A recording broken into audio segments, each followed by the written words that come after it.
जय माता दी। आप सभी को नवरात्रि की ढेर सारी शुभकामनाएं। आज हम कर रहे हैं दुर्गा सप्तशती का अध्याय नंबर 4 और 5। लेकिन उससे पहले हम पढ़ेंगे माता का एक प्रिय मंत्र। सर्व मंगले मांगले शिवे सर्वार्थ साधिके शरण्ये त्र्यंबके गौरी नारायणी नमोस्तुते। आइए अब हम शुरू करते हैं श्री दुर्गा सप्तशती अध्याय नंबर 4। इसके अंतर्गत आएगी इंद्रादि देवताओं द्वारा देवी की स्तुति।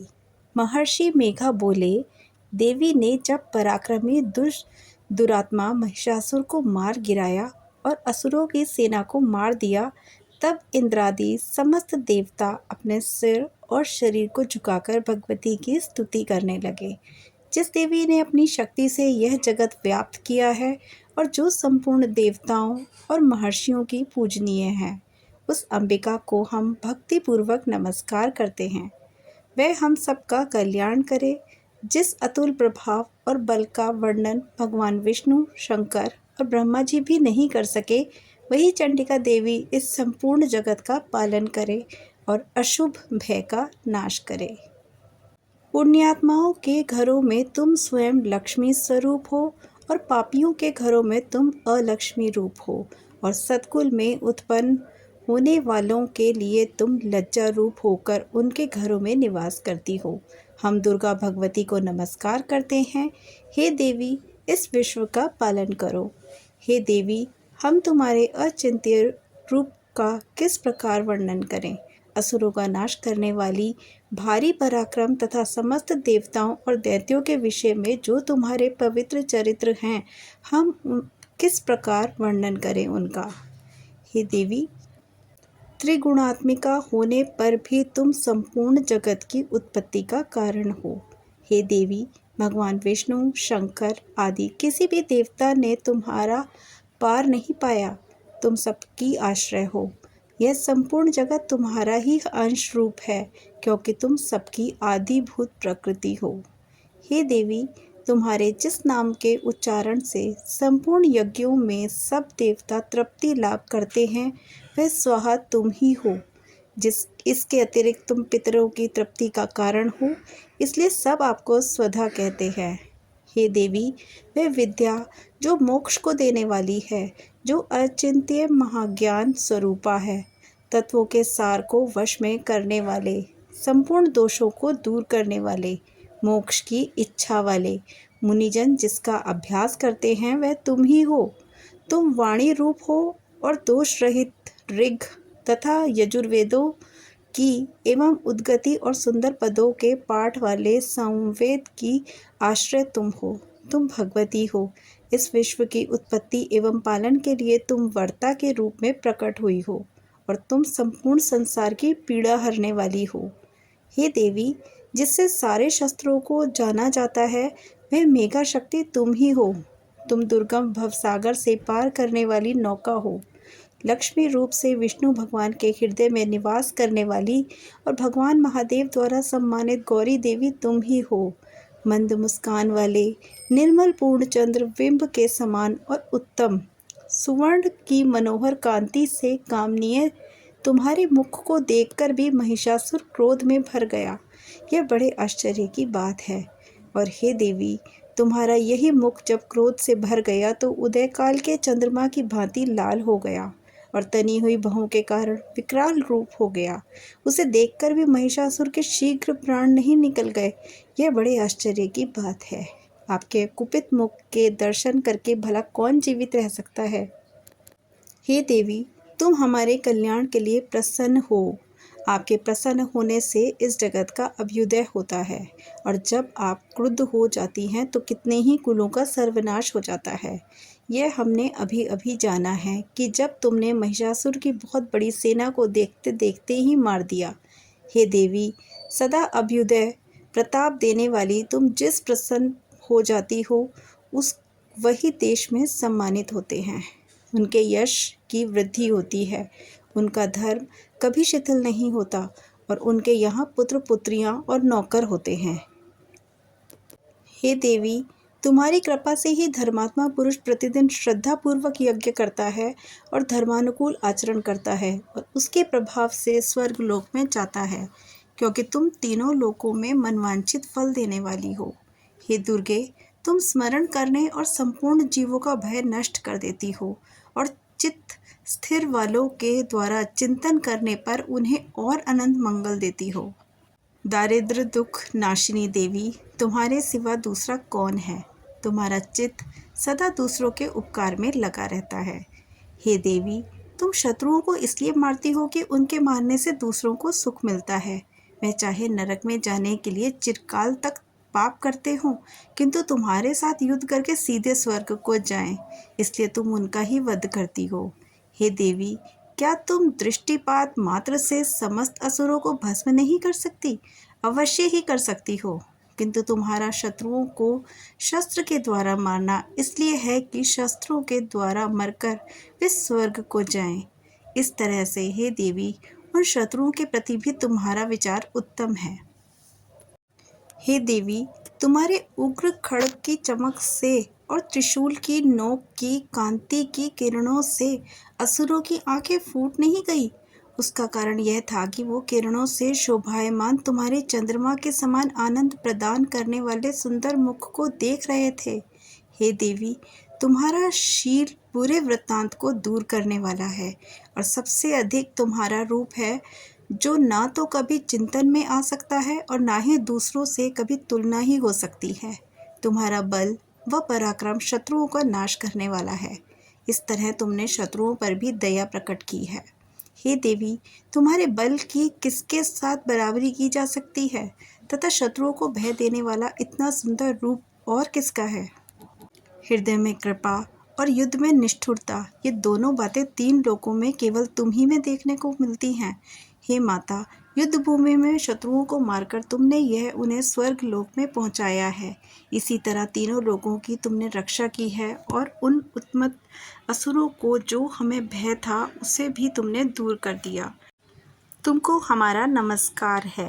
हे देवी, तुम शूल तथा खड्ग से हमारी रक्षा करो और घंटे की ध्वनि और धनुष की टंकोर से भी हमारी रक्षा करो। हे चंडिके, आप अपने शूल को घुमाकर पूर्व पश्चिम उत्तर तथा दक्षिण दिशा में हमारी रक्षा करो। तीनों लोकों में जो तुम्हारे सौम्य रूप हैं तथा घोर रूप हैं, उनसे हमारी रक्षा करो तथा इस पृथ्वी की रक्षा करो। अंबिके, आपके कर पल्लवों में जो खड्ग, शूल और गदा आदि अस्त्र शोभा पा रहे हैं, उनसे हमारी रक्षा करो। महर्षि बोले कि इस प्रकार जब सब देवताओं ने जगत माता भगवती की स्तुति की और नंद वन में पुष्पों तथा गंध अनुलोपों द्वारा उनका पूजन किया, फिर सबने मिलकर जब सुगंधित व दिव्य धूपों द्वारा उनके सुगंधि निवेदन की, तब देवी ने प्रसन्न होकर कहा, हे देवताओं, तुम सब मुझसे मन वांछित फल मांगो।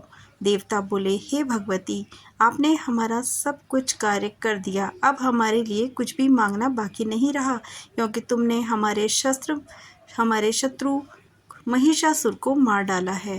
हे महेश्वरी, तुम इस पर भी यदि हमें कोई वर देना चाहती हो तो बस इतना वर दो कि जब जब हम आपका स्मरण करें तब तब आप हमारी विपत्तियों का हरण करने के लिए हमें दर्शन दिया करें। हे अंबिके, जो कोई भी तुम्हारी स्तुति करे, तुम उनको वित्त, समृद्धि और वैभव देने के साथ ही धन और स्त्री आदि से भी संपत्ति बढ़ाएं और सदा हम पर प्रसन्न रहें। महर्षि बोले, हे राजन, देवताओं ने जब जगत के लिए तथा अपने लिए इस प्रकार प्रश्न किया तो बस तथास्तु कहकर देवी अंतर्ध्यान हो गई।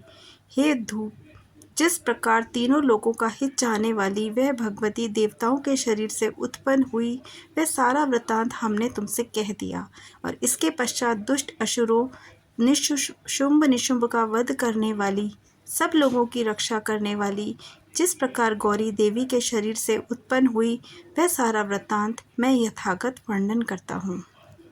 यह था श्री दुर्गा सप्तशती का पाठ नंबर 4। आइए अब हम सुनते हैं इसका अध्याय नंबर 5।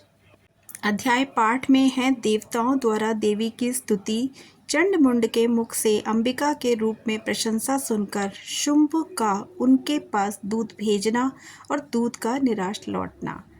महर्षि मेघा ने कहा, पूर्व काल में शुंभ निशुंभ नामक असुरों ने अपने बल के मद से इंद्र का, त्रिलोकी का राज्य और यज्ञों के भाग छीन लिए और वे दोनों इसी प्रकार सूर्य, चंद्रमा, धर्मराज और वरुण के अधिकार भी छीन लिए।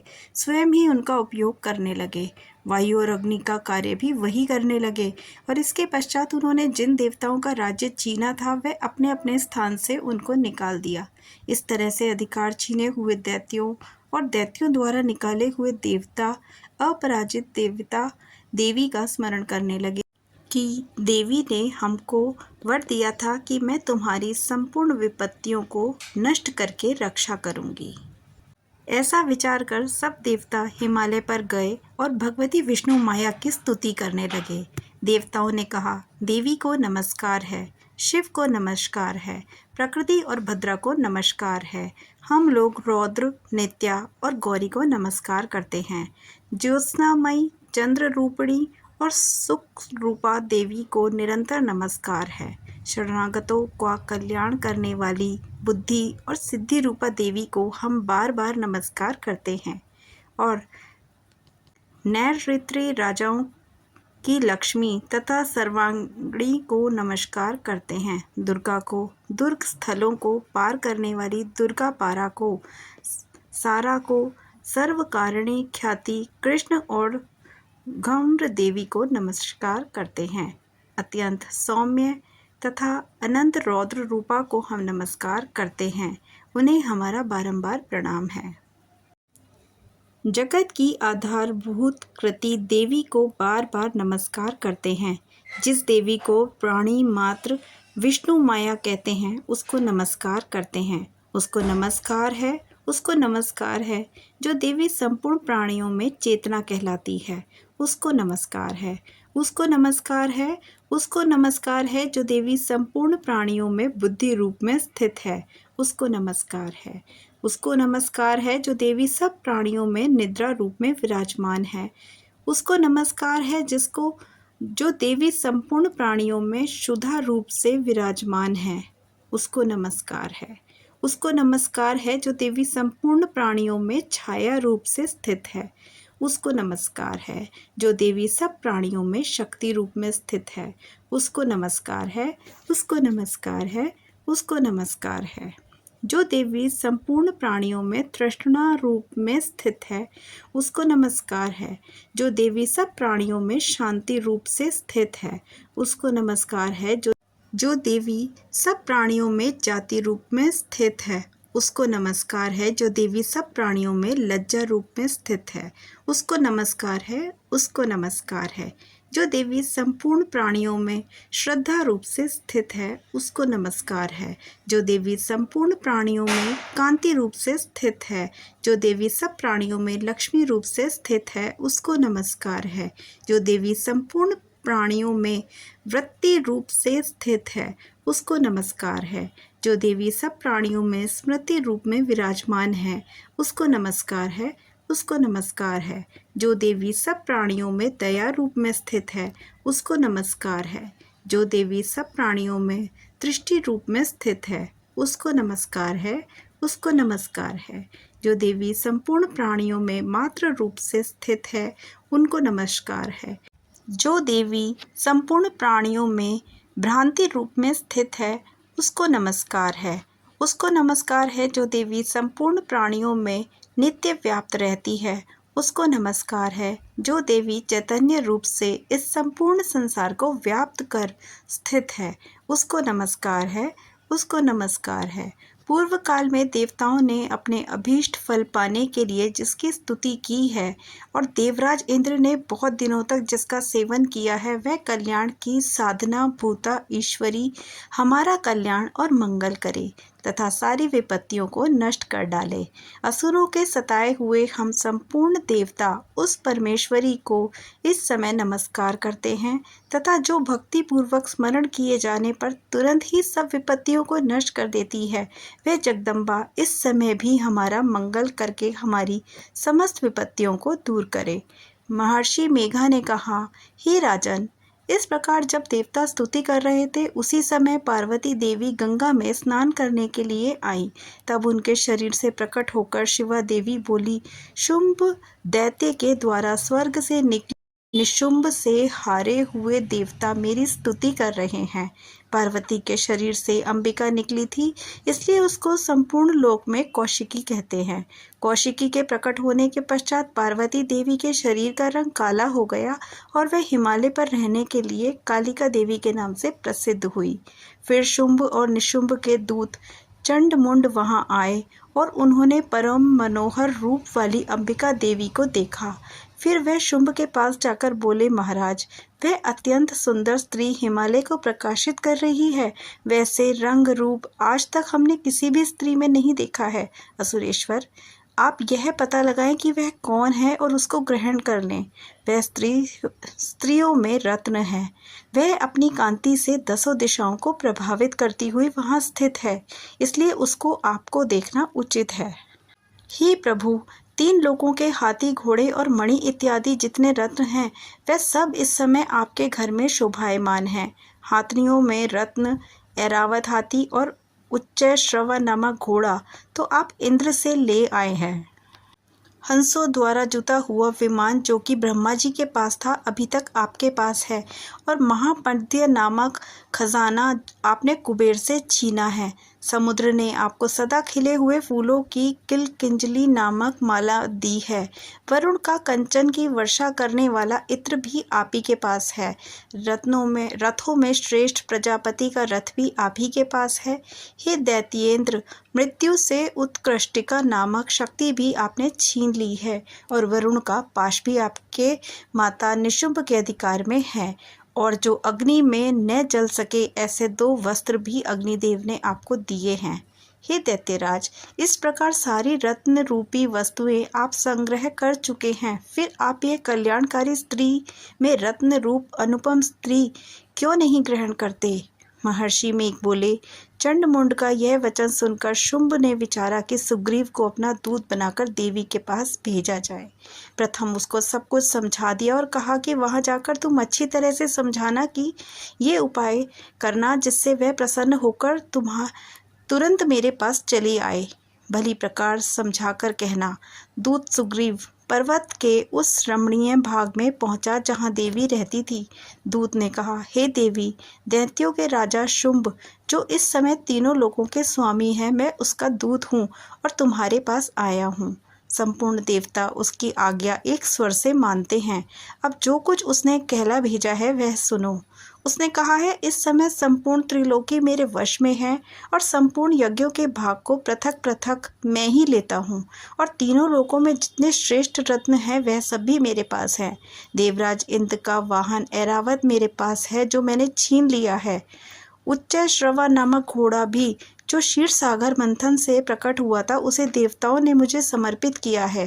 हे सुंदरी, इनके अतिरिक्त और भी जो रत्न भूषण पदार्थ देवताओं के पास थे वह अब सब मेरे पास हैं। हे देवी, मैं तुम्हें संसार की स्त्रियों में रत्न मानता हूँ, क्योंकि रत्नों का उपभोग करने वाला मैं ही हूँ। चंचल कटाओं वाली सुंदरी, अब मैं समझ तुझ पर छोड़ता हूँ कि तू मेरे या मेरे भाई महाक्रमी निशुंभ की सेवा में आ जाए। यदि तू मुझे वरेगी तो मैं तुझे अतुल महान ऐश्वर्य की प्राप्ति होगी। अतः तुम अपनी बुद्धि से यह विचार करके मेरे पास चली आओ। महर्षि मेघा ने कहा। दूत के ऐसा कहने पर संपूर्ण जगत का कल्याण करने वाली भगवती दुर्गा मन ही मन मुस्काई और इस प्रकार कहने लगी। देवी ने कहा, हे दूत, तू जो कुछ कह रहा है वह सत्य है और इसमें किंची मात्र भी छूट नहीं है। शुंभ इस समय 3 लोगों का स्वामी है और निशुंभ भी उसी की तरह पराक्रमी है, किंतु इसके संबंध में जो प्रतिज्ञा कर चुकी हूँ उसे कैसे झुठला सकती हूँ। अतः तू मैंने जो प्रतिज्ञा की है उसे सुन। जो मुझे युद्ध में जीत लेगा और मेरे अभिमान को खंडित करेगा तथा बल में मेरे समान होगा वही मेरा स्वामी होगा। इसलिए शुंभ अथवा निशुंभ यहाँ आए और युद्ध में जीतकर मुझसे विवाह कर ले। इसमें भला देर की क्या आवश्यकता है? दूत ने कहा, हे देवी, तुम अभिमान से भरी हुई हो, मेरे सामने तुम ऐसी बात ना करो। इस त्रिलोकी में मुझे तो ऐसा कोई दिखाई नहीं देता जो शुंभ और निशुंभ के सामने ठहर सके। हे देवी, जब अन्य देवताओं में से शुंभ निशुंभ के समान युद्ध में ठहर नहीं पाए तो तुम जैसी स्त्री उनके सामने रणभूमि में क्या ठहर पाएगी? जिन शुंभ आदि असुरों के सामने इंद्र आदि देवता नहीं ठहर सके, फिर तुम अकेली स्त्री उनके सामने कैसे ठहर सकोगी? अतः तुम मेरा कहना मानकर उनके पास चली जाओ, नहीं तो जब वह तुम्हें कैश पकड़कर घसीटते हुए ले जाएंगे तो तुम्हारा गौरव नष्ट हो जाएगा। इसलिए मेरी बात मान लो। देवी ने कहा, जो कुछ तुमने कहा ठीक है। शुंभ और निशुंभ बड़े बलवान हैं, लेकिन मैं क्या कर सकती हूँ, क्योंकि मैं बिना विचारे प्रतिज्ञा कर चुकी हूँ। इसलिए तुम जाओ और मैंने जो कुछ भी कहा है वह सब आदर पूर्वक असुरेंद्र से कह दो। इसके पश्चात जो वह उचित समझें वह करें।